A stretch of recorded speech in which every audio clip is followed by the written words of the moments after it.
why are people so unhappy? Because we are overstimulating our brains. We are witnessing new rise of entirely unprecedented addiction is because our technology, science, and innovation has allowed for drugification of everyday life. It's more depression, more anxiety. People are less happy today than they were 20 years ago. That difference is most pronounced in the wealthiest countries in the world, what I call the plenty paradox. In this world of plenty, we have to... Dr. Anna Lemke, Chief of the Stanford Addiction, Professor of Psychiatry at Stanford University School of Medicine, published more than 100 peer-reviewed papers, book chapters, and commentaries. 애나 렘키는 스탠포드 대학교 의과대학의 정신의학 중독의학 교수이자 중독치료센터 소장입니다. 그녀는 정신질환에 관한 뛰어난 연구와 혁신적인 임상치료법을 선보인 의학자로도 유명하며 명망 있는 여러 매체에 100여 편의 글과 논문을 발표하며 활발한 활동을 이어가고 있습니다. 그녀는 현대사회의 중독 문제를 다룬 도파민네이션을 출간했는데 아마존, 뉴욕타임스, 베스트셀러에 오르는 등 많은 독자들에게 큰 관심과 사랑을 받았습니다. 최근에는 두 번째 책으로 도파민 디톡스를 발간했는데 중독 문제에서 벗어나기 위한 구체적인 해결책을 제시하며 많은 현대인들에게 큰 도움을 주고 있습니다. 개인적으로 애나 렘키 교수님의 팬이기도 하고 또 교수님의 책이 현대의 많은 분들께 큰 도움이 될 것이라 생각해 인터뷰를 진행하게 되었습니다. 현대사회에 왜 중독 문제가 대두되었는지, 내가 왜 이로 인해 고통을 받고 있는지, 그리고 이 고통에서 벗어나려면 어떻게 해야 하는지를 알고 싶은 분들이라면 이번 영상을 꼭 시청하시기를 권해드립니다. 그럼 시작합니다. When we think of addiction, we usually imagine serious issues like gambling addiction, drug addiction, or alcohol addiction, which affect a relatively small portion of the population. However, it seems that the scope of addiction has been expanding. The concept of addiction is now widely applied to easily accessible things in daily life, such as smartphone addiction, food addiction, shopping addiction, gaming addiction, and work addiction. This brings up the question, has this wider range of addictions always existed throughout history but only now been recognized, or are we witnessing a significant rise in entirely new types of addiction in modern times? I think we are witnessing a new rise of entirely unprecedented addictions in modern times. And I think that is because our technology and science and innovation has allowed for the drugification of everyday life. And by that I mean that the drugs that have been around for thousands of years have been made more potent, more novel, more bountiful, and more accessible than ever before. And we have drugs that never existed before, like video games, online shopping, online pornography. We've even drugified behaviors that we think of as healthy and adaptive. We've drugified the food supply with the addition of salt, fats, and sugars and flavorants, such that it's very difficult to stop eating once we get enough calories, because we're not just getting calories, we're also getting dopamine, which drives the continued compulsive consumption beyond what's healthy. Even things like reading, playing chess, intellectual activities that we have traditionally associated with healthy behaviors or healthy pastimes have become drugified. They're augmented by social media. They're very short duration, so there's a quick onset and a quick offset. 교수님이 언급하신 drugification과 drugified는 직역하면 약물화, 약물화하다라는 뜻입니다. 풀어서 설명하면 현대사회의 다양한 요소들이 마치 약물처럼 강렬한 자극을 유발하고 중독성을 가지게 되는 현상을 말합니다. 보다 자연스럽고 직관적인 이해를 위해 영상에서는 해당 표현을 중독성을 강화하다로 번역했습니다. 과거에는 단순하게 존재하던 여러 요소들이 현대의 기술, 과학, 혁신을 통해 중독성이 강화되었다고 합니다. 교수님은 이 현상을 뒷받침하는 4가지 근거를 제시하십니다. 영상 후반부에도 언급이 될 거지만 건강하게 도파민을 얻는 방법은 많은 노력을 들이고 소량의 도파민을 얻는 것입니다. 이는 노력에 대한 자연스러운 보상입니다. 하지만 위 4가지 요소들로 아주 적은 노력을 들이고 다량의 도파민을 얻을 수 있는 환경이 조성되었습니다. 이는 인간의 뇌가 오랜 세월 동안 발전시켜온 보상체계와는 분명히 다르고 이로 인해 수많은 중독 문제가 대두되고 있습니다. 애나 렘키 교수님께서는 중독성이 강화된 3가지 예를 말씀해 주셨는데요. 그중 마지막에 설명하신 전통적인 건강한 활동 및 취미의 중독성이 왜 강화되었는지에 대해 독서를 예로 들어서 부연 설명해 드리겠습니다. 전통적으로 독서는 긴 문장들을 읽어나가며 저자의 주장을 이해하고 지식을 얻고 사고를 확장하는데 그 목적이 있습니다. 하지만 소셜미디어로 인해 본래의 목적이 많이 퇴화되었습니다. 소셜미디어는 독서 활동의 본래 목적 추구보다는 책을 읽는 보인다는 행위를 소셜미디어에 공유하고 좋아요나 댓글을 받는 외부 보상에 집중하게 만들었습니다. 또한 짧은 요약본, 카드뉴스 등의 확산으로 깊이 있는 독서보다는 빠른 정보 소비와 즉각적인 만족을 추구하게 만들었습니다. 이처럼 소셜미디어와 같은 현대 기술은 독서처럼 전통적으로 건강하고 지적인 활동마저도 중독성을 강화하며 본래의 목적에서 멀어지게 만들었습니다. 이는 단지 독서에만 국한된 문제가 아닙니다. 오늘날 현대사회에서는 이러한 Drugification이 더 많은 활동과 영역에서 과도한 자극과 보상 체계를 만들어내며 우리의 행동을 지배하고 있습니다. 그렇다면 우리는 왜 이처럼 과도한 자극과 보상 체계에 취약한 것일까요? 다시 인터뷰로 돌아가 보겠습니다. I think I read this part from your book. In the past, human beings have suffered from scarcity, and now in modern times, humans are suffering from excess. So could you please explain more about it and how that affects our addictions in modern times? I think to understand how the world has changed and how it affects us, we need to have a basic understanding of how we process pleasure and pain, which is to say that pleasure and pain are co-located in the brain. They work like opposite sides of a balance. When we experience pleasure, that balance tips one way, pain, it tips the other. But there are certain rules governing the balance. The first and most important is that the balance wants to remain in the level position, or what neuroscientists call homeostasis, such that with any deviation from neutrality, our brains are going to work very hard to restore a level balance. And our brains do that first by tilting an equal and opposite amount to whatever the initial stimulus is. So if we do something that's pleasurable, that releases dopamine, our reward neurotransmitter. Our balance tilts to the side of pleasure. No sooner has that happened than our brains are working to restore a level balance. That's called neuroadaptation. I think of that as these gremlins hopping on the pain side of the balance to bring it level again. But the gremlins like it on the balance, so they don't get off as soon as it's level. They stay on until the balance is tilted an equal and opposite amount to the side of pain. That's the come down, the hangover, wanting to have one more piece of chocolate or one more drink or watch one more YouTube video. Now, if we wait long enough and we don't ingest our drug of choice, the gremlins hop off the pain side of the balance and homeostasis, or a level balance, is restored. But the second rule of the balance is that if we continue to consume our drug of choice or another drug over days to weeks to months to years, those gremlins start to multiply, they get bigger and stronger, and pretty soon we're walking around with a pleasure-pain balance tilted to the side of pain. Now we've changed our hedonic or joy set point. Now we need more of our drug in more potent forms, not to feel good, but just to come out of that pain position and feel normal. And when we're not using, experiencing the universal symptoms of withdrawal from any addictive substance or behavior, which are anxiety, irritability, insomnia, depression, and craving. Why would Mother Nature do that to us? Why wouldn't Mother Nature just tell those gremlins to get off the pain side of the balance? Or for that matter, why wouldn't Mother Nature just let us eat something that tastes good and is pleasurable and releases dopamine and continue to feel good indefinitely? The problem with that would be that we wouldn't then be strivers and seekers. We wouldn't look for the next source of rewards. And in a world of scarcity and ever-present danger, we human beings would very quickly die out. So instead, Mother Nature made this pleasure-pain balance, which made us the ultimate seekers, never satisfied with what we have, always wanting more. And then once we get it, having a little bit of pleasure followed by pain, which then drives us to keep seeking. So this pleasure-pain balance, this co-located mechanism for processing pleasure and pain, is absolute genius for a world of scarcity, and it's absolute nightmare for this world that we live in now, that we have engineered,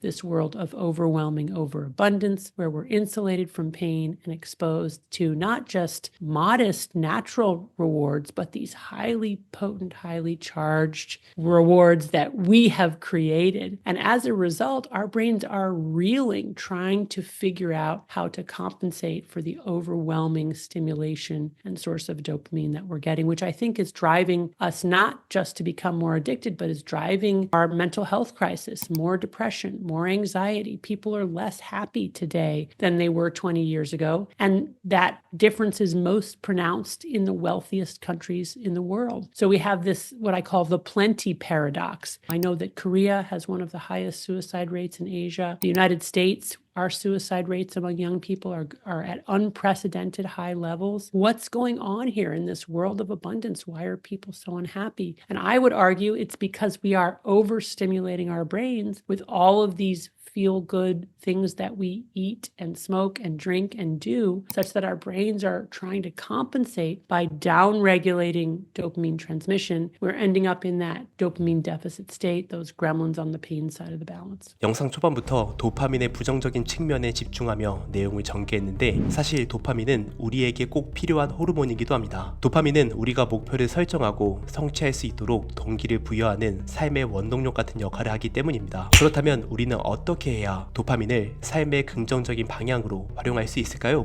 Somehow we have focused on the downside of the dopamines, which cause the addictions. Of course, the addiction is a problem, especially many Korean people are suffering from the addictions. But at the same time, we know dopamine also have got the good side for the human. So my question is, what is the good side of the dopamine and how we can use it for our better life? Yeah, it's a great point. So dopamine is not our enemy, right? We need dopamine. If we didn't have dopamine, we would have no desire to do anything at all. Dopamine is what keeps us engaged and interested in being alive. And we can get dopamine from a lot of healthy sources, right? We get dopamine when we make intimate human connections. We get dopamine when we learn something. Learning causes a very similar type of dopamine release as a single injection of cocaine. So there are these healthy ways that we can get dopamine. It's often called hormesis, which is a Greek term that means to set in motion. It has to do with how dopamine is the after response to exposing our bodies to mild to moderate doses of painful stimuli. So those are generally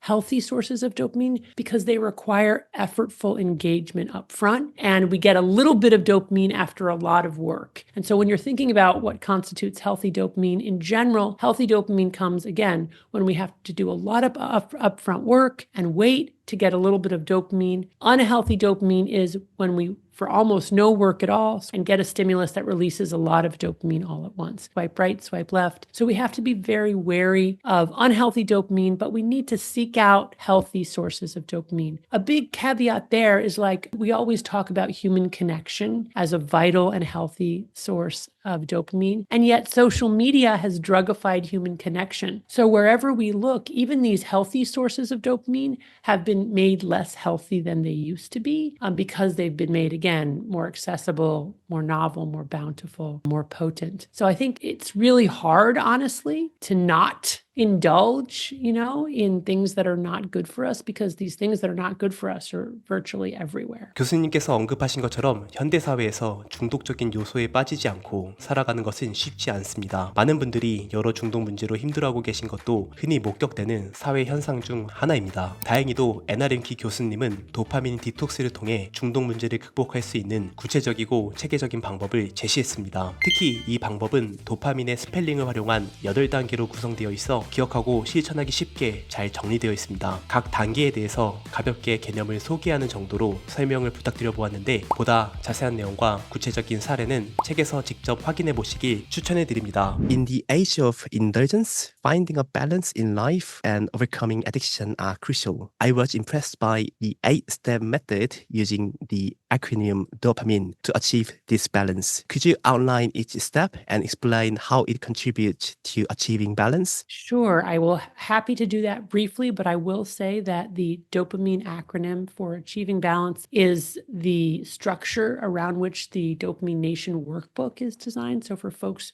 who want an interactive guide that's more thorough, they should definitely check out the workbook. So the dopamine acronym, the D stands for data. That's where we begin by just honestly asking ourselves, what is the substance or the behavior that I use too much of? That once I start, it's difficult to stop. That feels good in the moment, but as I keep doing it, I get less and less pleasure, and yet I find I can't stop doing it. And when I do finally stop doing it, I feel a come down. I feel that counterbalance, that opponent process mechanism, the gremlin on the pain side of the balance. And to simply honestly write down what we use, how much and how often. I often talk about using the timeline follow back method, which is to say, use a single week in time, start from today and go backwards. So for me, as you know, I talked about getting addicted to romance novels, and I started reading more and more romance novels, more and more potent forms. I was staying up later and later at night. And the only way that I really became honestly aware of the extent to which it was interfering with my life was when I told it to another human being, because then it became real to me. So essentially for me, it would be like, how much time did I spend yesterday reading romance novels? How about the day before? How about the day before that? And then add it all together. And I think when we see a week's worth of consumption, it hits us in a way that just thinking in vague average notions or thinking about just, well, what I did yesterday, it's not as powerful and impactful. So data is collecting the data, quantity and frequency. O stands for objectives. This is where I try to honestly figure out why I'm doing it. Now, keep in mind that one of the reasons that we use addictive substances and behaviors is because they're addictive. There doesn't need to be another deeper reason. Our brains love them. They release dopamine. That feels good. We're wired to chase down dopamine in a world of scarcity. But also, just to kind of tune in, do I do it because I'm bored? Do I do it because I'm lonely? Am I trying to self-medicate depression, anxiety, insomnia? Try to get a sense of what is our explanatory model. The P in the dopamine acronym stands for problems. What problems have I noticed as a result of my use? For me, in romance novels, I wasn't getting enough sleep. Other problems that were more subtle that I didn't really notice till I looked back was I was getting more depressed, more anxious, less able to sleep, and I was less able to take joy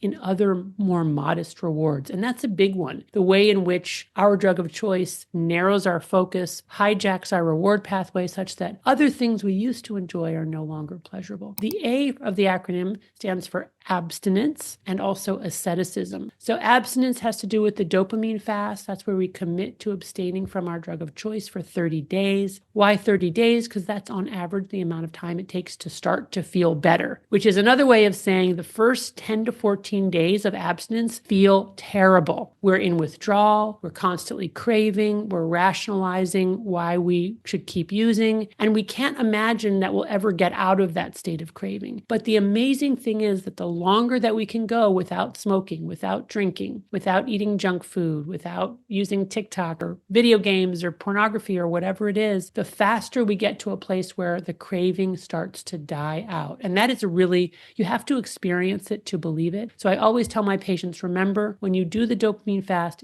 you're going to feel worse before you feel better, but it is time limited. Just stay with it. And after a while, those neural circuits will begin to die down. The gremlins will hop off the pain side of the balance and homeostasis will be restored. The other A of the dopamine acronym is asceticism, which I kind of added in there to emphasize that with this pleasure-pain balance, those gremlins will happily go over to the pleasure side if we intentionally press on the pain side. Things like exercise or ice-cold water plunges or really doing anything that's difficult, as long as it's not harmful to our bodies. Like, we're not talking about self-cutting. That wouldn't be bad. But, mild to moderate painful things gets those gremlins to go over onto the pleasure side, and we get our dopamine indirectly by paying for it up front. So I do think in this world of plenty, we have to, with effort and intention, seek out things that are hard. And we have to do it at a regular pulse. So I pretty much try to start most of my days by doing something that's painful that I don't want to do, which is to get out of bed and exercise. I don't even want to get out of bed, but I make myself get out of bed. I make myself exercise because I know that afterwards I'll feel so much better. And for the whole rest of the day, I'll make better choices. M of the dopamine acronym stands for mindfulness. Mindfulness is a skill that we can learn and practice and get better at. It's the skill of being able to observe our emotions without judgment and also without trying to escape them. So just letting ourselves feel what we feel and not running away from certain types of feelings. And that's very, very healthy to begin to get to know ourselves and to learn frustration tolerance, that we can sit with and tolerate uncomfortable feelings, painful emotions, and that, in fact, we're getting stronger when we do that. We really are. I stands for insight. Insight's just like that aha moment where we have much more awareness of our behavior, especially our consumptive behavior. Without awareness, we have no idea what to change. And one of my prescriptions for increasing awareness is what I call radical honesty. That's where we commit to telling the truth about everything, large and small. And it's something I learned from patients with addiction and recovery who have learned that if they want to maintain good recovery and not relapse, they have to tell the truth about everything. Otherwise, their brain will trick them into using again. So to preserve insight and awareness, it's important to tell the truth. When we're telling the truth to others, we're also telling the truth to ourselves. On the other hand, if we're lying to others, we're lying to ourselves. And then we don't have the access to the information that we need to make good choices. So radical honesty is really a helpful prescription for insight. And then N stands for what to do after the 30-day dopamine fast. So I recommend making a pros and cons list. What was good about not using? What was bad about not using? And what do I want to do going forward? Do I want to continue to abstain or do I want to go back to using? Honestly, most people want to go back to using their drug of choice, even when they shouldn't, but they want to use less. They want to use in moderation. And then what we do is we work very closely with patients to make a very strict plan. What is that going to look like? So if you want to go back to using video games, when are you going to play video games? How many hours a day? What days of the week? In what circumstances are you going to play? With friends, with strangers? What are going to be some red flags for you that you're starting to slip back into unhealthy use? One thing I will say is that in general, when we're thinking about quantity and frequency, daily use is not healthy use because daily use doesn't leave enough time for those neuroadaptation gremlins to hop off the pain side of the balance and for homeostasis to be restored. Instead, you get that accumulation of gremlins that get into that dopamine deficit state. So I always counsel people, daily use is not going to work. It has to be intermittent use. The less frequent, the better. And when you do use a low potency form and use a modest amount. And then the E stands for experiment. That's where we go out into the world armed with a healthier dopamine baseline and a plan for how to use our drug of choice or to continue to not use our drug of choice. And then we see how it goes. It's a constant balancing act. And if it goes well, great. And if it doesn't, then we need to modify our plan. You have written a 2-book series, Dopamination and Dopamination Workbook. Your earlier work, Dopamination, pinpointed the essence of addiction issues that many people face in modern society. Your latest release, the Dopamination Workbook, introduces more practical solutions for overcoming addiction. In Korea, you have many fans and readers who have shared how your books have brought about life-changing transformations. Finally, could you share a message for your readers in Korea? It's been very moving for me. The Korean audience has such a positive response to this work. I've received so many messages from people in Korea who have read the book and said that it helped them and changed their lives. This is the dream, I think, of any author, and it certainly was my purpose in writing the book was to want to try to help people. And so I'm so glad that the books have been helpful for people. I feel very, very honored. I could have been a part of that. I want to express a lot of gratitude to my patients who were willing to share their stories with readers so that readers could benefit from the wisdom that they had acquired in their recovery. I mean, I'm just a huge fan of Korean people and Korean culture. I think there's so much similarity between Korean life and life in the United States. So it's just been really, really gratifying.